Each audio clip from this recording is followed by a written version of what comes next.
sore dan selamat malam. Perkenalkan, nama saya Nadia Lovely dengan NRP 5026231007 dari kelas A. Nah, video ini dibuat untuk memenuhi tugas dari mata kuliah Administrasi Basis Data dengan dosen pengampu Pak Rizal Rizndana Hutama dan pada bab transaksi. Nah, video ini akan dibagi menjadi dua bagian, yaitu pertama penjelasan mengenai teori, dan yang kedua kita akan melakukan hands-on.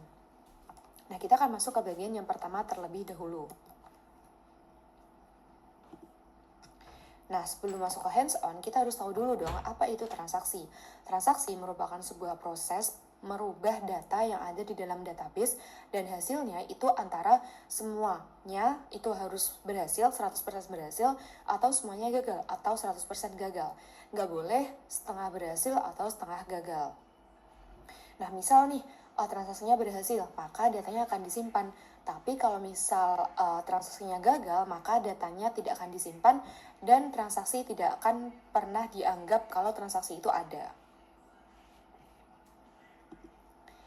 Nah, di dalam transaksi kita mengenal yang namanya properties, itu ada 5. Yang pertama atomicity, yang kedua konsistensi, yang ketiga isolation, lalu yang keempat ada durability, dan yang kelima adalah serializability. Nah, yang pertama adalah atomicity. Jadi maksud dari atomicity ini adalah semua bagian dari transaksi harus antara sukses semua atau gagal semua, seperti yang aku jelaskan di part pertama. Contohnya nih, semisal kita pesan di sebuah restoran dengan paket A gitu. Nah, di paket A ini ada nasi, ada ayam, dan juga ada minuman. Kalau tiba-tiba di dapur ayamnya habis, maka kita nggak boleh cuma menerima nasi dan minuman aja. Otomatis kita harus membatalkan pemesanan paket makanan ini. Nah, yang kedua adalah konsistensi, yaitu di mana database ini harus tetap benar dan harus tetap stabil setelah transaksi terjadi. Artinya, setelah kita selesai memesan makanan, maka makanan yang datang di meja kita juga harus sesuai dan harus sama dengan apa yang kita pesan di kasir. Tidak boleh tiba-tiba berubah menjadi paket B.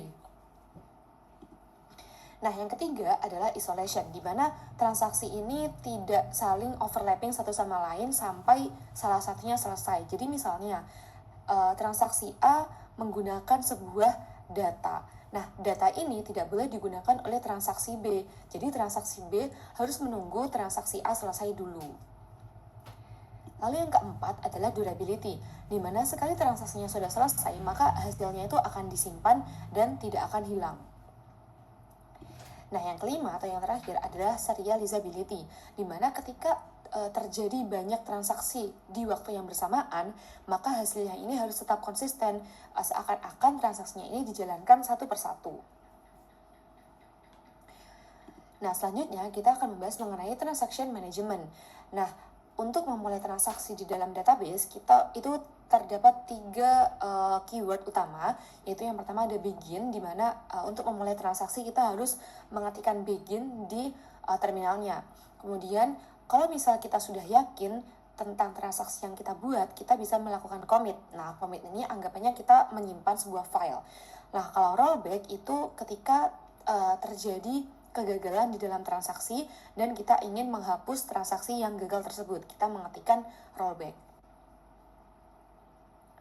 Nah, selanjutnya adalah mengenai transaction log. Apa itu transaction log? Transaction log adalah catatan atau logbook di mana berisi track atau record semua transaksi yang telah terupdate dengan database. Nah, log ini merupakan sesuatu yang esensial atau yang penting untuk tracking nih apa aja sih yang terjadi di database ini. Nah, untuk menggunakan transaction log kita bisa menggunakan select bintang from pg underscore stat underscore activity. Nah, ini select bintang from pg underscore stat underscore activity. Nah, yang terakhir adalah tentang pembuatan user. Jadi di dalam Postgre ini kita bisa membuat user. Bahkan di dalam satu Postgre kita bisa membuat lebih dari satu user. Nah, sintaksnya gimana? Sintaksnya adalah dengan seperti ini, yang akan dilakukan setelah part berikut. Nah, karena mengenai teorinya sudah selesai, maka kita akan lanjut ke hands-on. Pertama, kita bisa membuka terminal.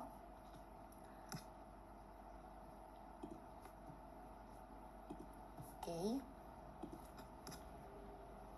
Nah, di sini kita bisa mengetikkan PSQL Postgres. Nah, sebenarnya di dalam komputer ini sudah ada usernya. Untuk melihat siapa saja atau untuk mengecek siapa saja sih usernya, kita bisa mengetikkan slash garis miring lalu DU. Nah, di sini terlihat bahwa ada Nadia, lalu juga ada Nadia Lovely. Nah, untuk hands-on kali ini itu kita akan membuat user baru namanya Nala. Berarti sesuai sintaksnya ini itu bisa create user, nama usernya itu Nala with passwordnya misalnya 123 456. Nah, jadi ini sintaksnya create user Nala with password 123 456, dan jangan lupa diakhiri dengan tanda titik koma. Setelah itu di enter. Nah, role-nya sudah tercreate. Setelah itu untuk mengecek apakah user Nala ini beneran ke-create atau enggak, kita bisa cek lagi dengan /du. Nah, di sini terlihat bahwa user Nala sudah ada di dalam role-nya. Namun, dia belum memiliki yang namanya akses ke database. Maka dari itu kita harus mengizinkan user Nala ini untuk memiliki perubahan, untuk melakukan perubahan dalam database. Caranya adalah dengan seperti ini. Grant all privilege on database, nama database-nya apa, to user siapa. Jadi, kita akan mengetikkan grant all privilege on database. Nah, karena dalam hands-on ini, saya akan membuat sebuah database baru, namanya adalah hands-on, meskipun database yang belum ada, to Nala. Oke, karena database-nya belum ada, maka kita harus buat database-nya terlebih dahulu. Cara membuat database-nya sama seperti di sintak SQL pada umumnya, yaitu dengan create database, nama database-nya adalah hands-on. Database-nya sudah tercreate. Untuk mengecek apakah database-nya sudah tercreate atau belum, kita bisa melakukan /l. Nah, di sini hands-on sudah ada, lalu kita bisa ketikkan Q untuk keluar, kemudian kita bisa melakukan hal yang sama di grant all privilege tadi. Nah, seperti ini. Nah, kalau misalnya udah ada tulisannya grant, berarti harusnya aksesnya udah ada. Kita cek lagi dengan /du. Nah, di sini dia masih kosong, tapi harusnya setelah kita masuk ke database-nya harusnya tetap bisa. Lalu kita bisa /c, kita masuk ke hands-on. Oke, sekarang kita masuk ke hands-on. Nah, di dalam database ini, aku akan ngasih beberapa simulasi mengenai beberapa konsep properties yang ada di transaction. Salah satunya adalah atomicity dan juga C isolation gitu. Nah, di sini skenario-nya adalah kita punya sebuah tabel namanya accounts. Nah, accounts ini akan menyimpan ID, name, dan juga ada balance. Jadi, di dalam tabel ini kita akan menyimpan nama-nama nasabah dengan berapa jumlah uang yang mereka simpan di dalamnya. Nah, karena kita sudah masuk ke dalam database hands-on, kita bisa langsung aja create tabel accounts ID itu integer primary key, lalu name varchar 50, dan juga ada balance integer. Nah, tabelnya sudah tercreate. Lalu di dalam tabel ini kita akan memasukkan values. Insert into accounts values, yaitu kita bisa satu namanya Andre, lalu 1000, lalu ada 2 namanya Bob, valuesnya juga 1000. Nah, sudah terinsert 2, kita cek dulu nih, apakah datanya beneran masuk atau enggak. Kita bisa select bintang from accounts. Nah, di sini terlihat setelah select bintang from accounts ada ID, names, dan juga balance, 1 Andre dan juga 2 Bob. Nah, praktik yang akan kita lakukan selanjutnya adalah membahas mengenai atomicity. Tadi kan sudah dibahas kalau atomicity itu ketika suatu transaksi itu sukses, maka ketika transaksi itu maksudnya harus sukses semua. Kalau misal ada satu aja yang gagal, maka yang transaksi tersebut dianggap tidak akan pernah ada. Contohnya gimana? Seperti ini. Jangan lupa untuk memulai sebuah transaksi kita harus memulainya dengan keyword begin. Nah, bisa dilihat bahwa di sini terdapat ada tanda bintang. Nah, dan di sini tidak ada tanda bintang. Artinya kalau misal kita di dalam kalau misal di sini ada tanda bintang, artinya kita sudah bisa melakukan yang namanya transaction. Kita bisa melakukan update accounts set balance sama dengan balance dikurangi 100 where name sama dengan Andre. Nah, di sini intinya kita ingin mengupdate bahwa saldonya Andre ini berkurang 100. Nah, di sini baru terupdate. Kalau misalnya kita ingin cek nih apakah update-nya ini beneran atau enggak, kita bisa pakai namanya select bintang from accounts. Lalu bisa di enter. Nah, di sini saldo Andre menjadi 900. Nah, semisal kita ingin melakukan update lagi, ini masih dalam satu transaksi yang sama ya, karena aku belum melakukan commit atau rollback. Jadi misal update accounts set balance sama dengan balance min 200 where name sama dengan Andre. Nah, di sini kita seumpamakan nih kalau kita ada typo gitu. Jadi kita ngerubah kolom yang nggak ada gitu. Nah, ini balance sengaja aku typoin. Kemudian kita enter. Nah, kalau misalnya teman-teman sadar, tanda bintang yang ada di sini berubah menjadi tanda panah. Berubah menjadi tanda seru. Artinya, di dalam transaksi ini terdapat error. Selain itu, kita juga bisa mendeteksi error dari pesan errornya. Kolom balance dari tabel akun tidak ada. Nah, semisal setelah error ini kita mau melakukan update lagi, dan update-nya udah bener nih, ada balance-nya nggak typo gitu. Itu tidak akan bisa, karena transaksi sebelumnya itu error gitu. Nah, yang bisa kita lakukan di sini adalah melakukan yang namanya rollback atau membatalkan semua transaksi yang ada. Nah, bisa dilihat bahwa setelah rollback, kalau misalnya kita melakukan select bintang from accounts, akun saldo Andre itu tetap 1000. Padahal tadi di sini kita ukuran 900 kan. Tapi karena transaksi berikutnya error, maka transaksi yang sukses ini itu tidak dianggap. Itu adalah contoh dari konsep atomicity. Nah, konsep selanjutnya yang ingin aku jelaskan adalah mengenai isolation. Nah, untuk memudahkan analoginya, kita bisa menggunakan tools Excalidraw. Oke, kita hapus dulu.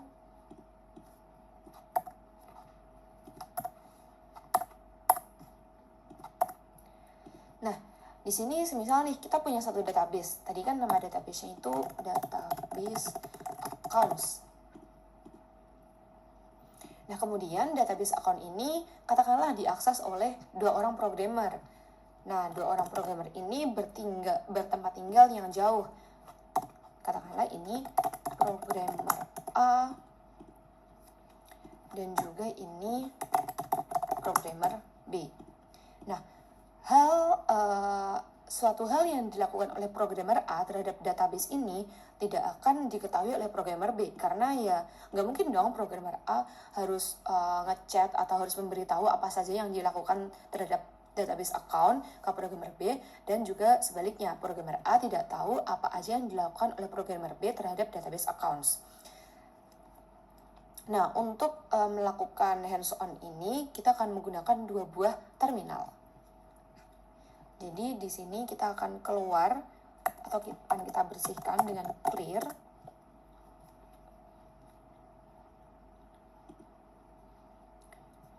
Lalu kita akan membuka terminal baru, bisa new window.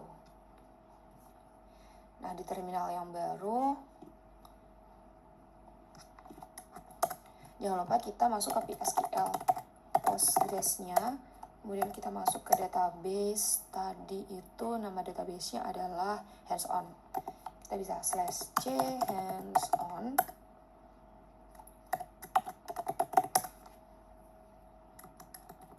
Oke, kita bisa clear dulu. Nah, ibaratnya ini adalah programmer A dan yang di sini adalah programmer B. Nah, kita harus begin dulu. Kita yang di sini begin. Nah, semisal nih programmer A melakukan update accounts set balance sama dengan balance min 100 where name sama dengan Andre. Oke, sudah terupdate. Kalau misalnya kita tampilkan di sini select bintang from accounts. Nah, terlihat bahwa si Andre ini berkurang menjadi 100. Nah, di saat yang bersamaan programmer B ini melakukan update juga tanpa tahu kalau programmer A juga melakukan update di baris yang sama, yaitu baris Andre. Kita lihat apa yang akan terjadi. Kalau misalnya kita copy saja.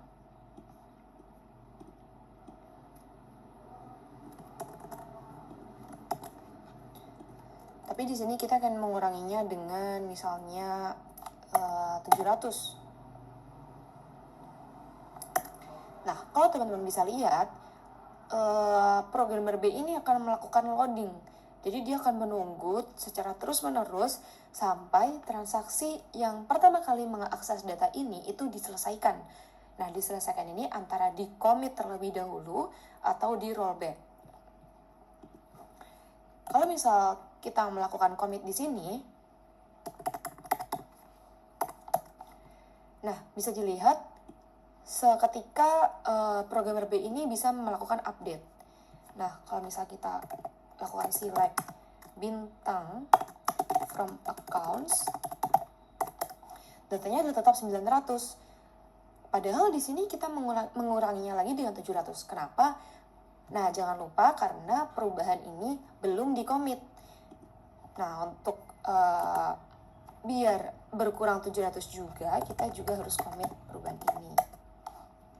Nah, kalau misalnya kita bisa select bintang from accounts, nah di sini berkurang menjadi 200 karena dia dikurangin 700 dan dikurangin dengan 100.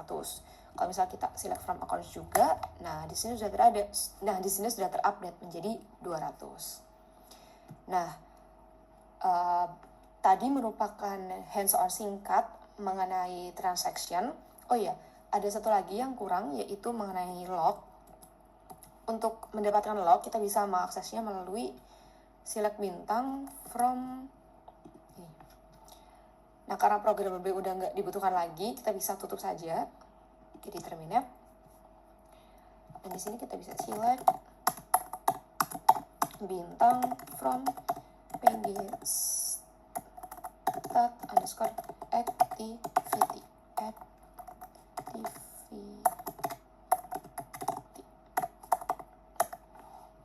Nah, di sini memang kelihatannya berantakan dan susah untuk dibaca karena kolomnya begitu banyak dan gak bisa tampil dalam satu baris. Jadi intinya itu ini tuh berisi ID-nya, namanya, lalu apa aja yang dilakukan oleh suatu user ke suatu database. Nah, seperti ini, select bintang, lalu kita coba. Nah, pun ini susah dibaca karena kolomnya terlalu banyak. Intinya untuk mengakses log dari sebuah transaksi di database, kita bisa menggunakan komen yang tadi, yaitu select bintang from exact activity. Nah, jadi itu tadi adalah hands-on singkat mengenai penjelasan dari transaction. Saya Nadia Lovely pamit undur diri. Apabila ada salah kata atau ada kurang, saya mohon maaf. Wassalamualaikum warahmatullahi wabarakatuh.